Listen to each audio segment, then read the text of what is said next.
អបអរំពីការដាក់ពាក្យឲ្យធ្លាក់ក្នុងកម្មវិធី EB3 ជាមួយក្រុមហ៊ុន Global Visa Cambodia តើបងប្អូនដឹងទេកាលពីត្រីមាសទី1ឆ្នាំ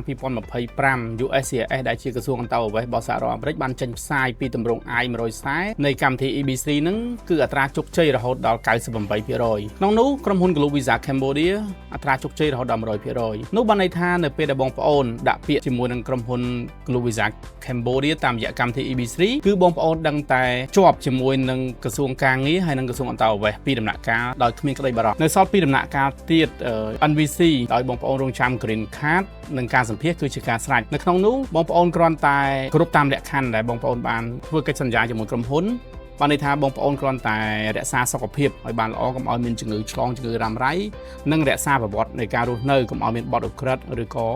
សេពគ្រឿងញៀននោះបងប្អូនដឹងតែជាប់ 100% ហើយសម្រាប់ព័ត៌មានបន្ថែមលោកអ្នកអាចតាក់ទងមកទីប្រឹក្សាជំនាញនៃក្រុមហ៊ុនរបស់យើងបានតាមរយៈលេខទូរស័ព្ទនិង Telegram ខាងក្រោមសូមអរគុណ